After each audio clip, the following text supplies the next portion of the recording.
us off with the first. Hi, Jurgen. Hi.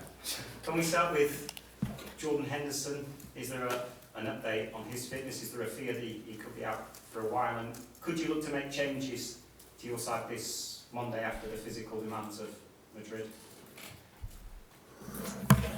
Well, Hendo is. It could have been worse. So, we all know it was a hamstring thing, and we heard of different hamstring injuries now around in the Premier League, obviously, for Harry Kane, for example, stuff like that. It's not that bad, but he will be out, I think, for 3 weeks or so, which is not cool, but how we see it, we were still lucky. And yeah, that's it. Changes, I could, because apart from Hendo, all the other boys are fit. But Tuesday, Monday is absolutely no need to do it. That's enough time. That's longer than we usually have. So yeah, we will see who will start and stuff like this, and maybe we'll make more changes, but not because of the Atletico game. Arsene Wenger has said this week that he wants to change marginal offside decisions to favour the attacking team. There's been a lot of controversy around VAR this season. Would you be in favour of that? I heard about it, what Arsene said, exactly, the daylight rule, right? Kind of. He named it a daylight thing. Not sure about that. Didn't think enough about that. When we spoke with the coaches about it, we thought what could make it easier as well, that we just say as long as it's only whatever it is, your toe, your foot, offside, stuff like this, it's offside. Apart from that, it's not offside. Like, go higher. No armpits anymore, no shoulders anymore, no all that stuff anymore. That would help, I think, as well. So I think the people think about it. I hope they involve a few sports people. So I'm happy that Arsene Wenger is now around there and maybe giving some advice, because it always feels a little bit, it's all good in theory, and then when you have to prove it in practice, then it's like, oops, that doesn't work exactly like that. So in the moment, for me, the offside rule is fine. It's, of course, it takes too long because it's so close, because we decide then really, and is it 100% with the lines and stuff like this, that makes it a bit complicated. But if then in the end it's offside, then it's offside. So we had these situations, it was the armpit and stuff like this, we had that, but it's offside. So I have no problem with that. Just we have to make sure that we help the people a little bit more. And the thicker line, what I think the UEFA brought up or whoever, could help, all that stuff. But there will be close decisions in the future as well. There were always close decisions in the past. It just didn't take that long to find out, because the linesman put a flag up then. So afterwards, after the game, you heard it was not offside. So it was not nice for the linesman, it was not nice for anybody, but there were always discussions around offside. I'm happy that we discuss it. I'm happy that there are different ideas. And I hope, in the end, it will be the right solution. That would help massively. There's a story today about a young Manchester United fan who wrote to you asking Liverpool... Dara. And you replied. Yeah. What prompted that? Were you feeling sympathetic because you're so far ahead of United at the moment? Had nothing to do with that. So we had time. That helps in that moment. I cannot answer all letters what I get over the day, and I get a lot. And it was just nice. It was nice. It was cheeky. We had time that day, so I read the letter and I replied how the world is now. It's a private thing. I get a letter, I respond, and the next day it's in the newspapers. But I don't like that too much, but all fine. No, I have no problem with supporters of other clubs. I think and hope and know it's a free world, so we can choose our club. I don't think everybody has to be a Liverpool fan, but I like working for Liverpool and I like the rivalry we have, but I love it even more if we can keep that on the pitch. So apart from that, they can be happy and we should be happy, and I hope Dara is now happy, and he looked like on the picture I saw later, so good.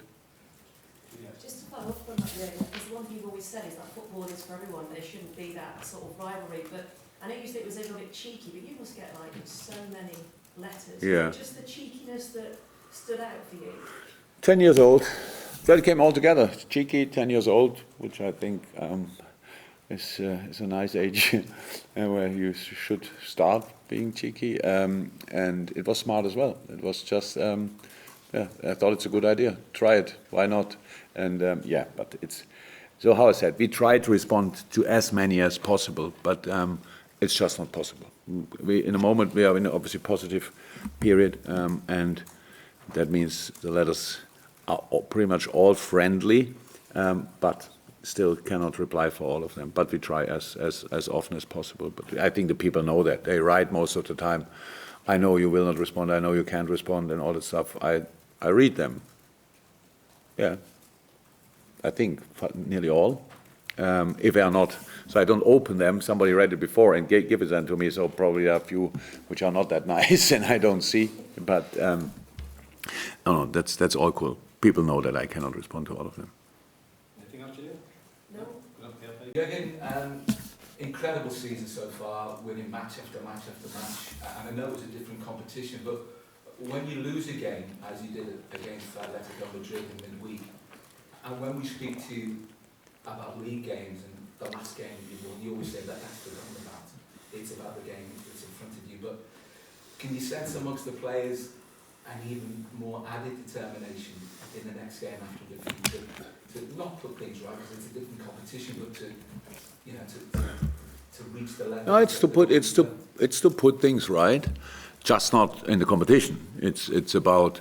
So it's a little bit strange. So yes, we lost the game, and there's absolutely no positive in it. We lost the game, but it's important. If there's then any help in that result, it's that you felt a defeat, and it felt like a defeat. It felt after the game like a defeat. It felt the next morning like a defeat. It was nothing. Nobody thought, yeah, but in the league we are like this, and we have still. It's all what we said after the game, like it's not done yet. It's the truth. We know that, but it's not that we say Anfield alone will sort it at the end. So we have to put a proper performance in. Atletico showed obviously a lot of passion, desire, stuff like this, fought for the result. They will fight here for the result, 100%. So, but the thing is, and that's what I mean with to put it right, is to get the other feeling back. The other feeling, it's a bit, which I don't think we ever lost after that. We lost that feeling, how a win feels, but we won a few games, and so now we lost it, and the difference is massive.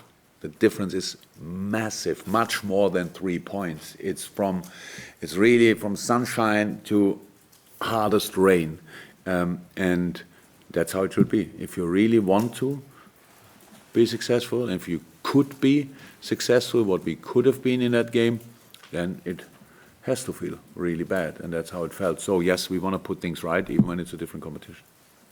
West Ham are struggling. You know, Liverpool in incredible form. So on paper, it's an easy 3 points, but for football, isn't like that. And teams at the bottom at this stage of the campaign quite often put together runs, and the Hammers have given you some tough matches during your period in charge. Mikel Antonio, in particular, has always showed up well against you, and they do have talent there. They have. They didn't have Anderson on the pitch, and they didn't have Haller on the pitch, which I know both and like a lot. Lanzini on the bench, stuff like this. So you see that, what the quality they have. And I saw the game. I could watch it. It was Wednesday. We came home Wednesday afternoon, so I could watch the game. I saw it, and with all the brilliance which we know about Man City, it was a set piece, the first goal, and the second goal was it was a super situation from Kevin De Bruyne, obviously, but in the end was a little bit scrappy with Bernardo Silva, and then he takes the ball over. It's kind of a 1-2 in the box, super goal, but not outplayed like you would expect when City is on the pitch. So they fought really hard. They defended the box with all they had. Didn't have a lot of possession, obviously.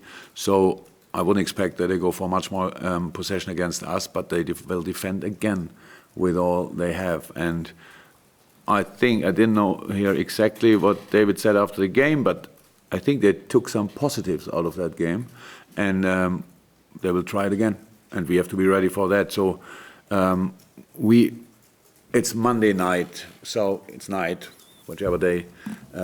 We need a really good atmosphere again, and not kind of a this perception that you go there and think, okay, 1-0 after 7 minutes, 2-0 after 25, and then it's easy going. It will not be like this. West Ham needs to fight for results, and they will fight for results. These two games they have tough games coming up for them as well, so they don't have time to waste points or whatever. And so I expect a really tough match, 100%. Association? We got, no, you okay?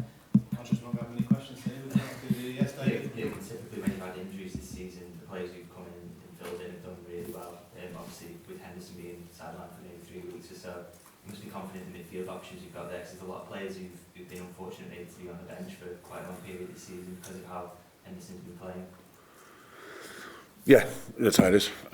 So hopefully nothing else happens, to be honest, because it's, yes, Hendo is exceptionally important, not only football-wise, but for some other reasons as well, which hopefully everybody knows meanwhile. But, oh yes, we have still options there. We have still options there, and that's good. And, yeah, there's a chance, of course. It's a chance for all of them, but it would have been a chance anyway. Hendo wouldn't have played from now on all the games until the end of the season or whatever. But, no, it's a position where we can react, so we will react. That's it. Anything else, David? No? Richard, anything from you? And then, let's check Just one word on Shaqiri's up to. He's first. entirely my fault. Go on, David. Just, what's the latest with Shaqiri? Where's he up to with his rehab? Not close to team training yet. We never did, but this time for sure not put any time pressure on it, because it's obviously it's a difficult one. It was never a big one, but always big enough to keep him out for another 2-3 weeks. So we just wait. He's not in team training, not close to team training. Yeah. With Sadio, obviously on Tuesday you had to take him out of the game early, being a big game. Did you have to have, what was his reaction like to that, or did you have to have any conversation with him to explain what you told us? Oh, I spoke this morning to him, asked him if he was surprised. He said yes. And I said, okay, because I was not nervous at all, stuff like this, and could have dealt with it. That's good, that's how a player sees it. But I don't think, that was my honest opinion. People don't like that, but I don't think he had a chance. So it's not about him being not, you cannot, we need Sadio physical, not, Sadio doesn't foul. So we need physical, means you have contact with your opponent. And I would say both situations were a situation which were made up. So that's how it is. It's part of the game, whatever. I don't like it too much, but it's part of the game. And you cannot avoid situations like that. And the situation they created a minute before half-time or a second before half-time, that 8 players around the ref and pushing him in that direction, I didn't believe that we can finish the game with 11 if we keep him on the pitch. And he was, again, exceptional, really, really good, caused him a lot of problems, so I would have loved to have him on the pitch. I just had to make a decision without knowing what will really happen. I did that, but he's fine. He's completely fine. He's rested, which is good as well. Fantastic. Thanks, David. Go to room one. Oh, Yeah, sorry. It's Sunday going now. no Sundays. Is there any update on Gini Wijnaldum's future, or is there any sort of idea when he might get a new contract or anything like that? Or If there would be any updates, actually nothing to say about. We are just like it always is. We talk about it when something is decided, not before. Fantastic. Thanks, guys. See you in the room. See you.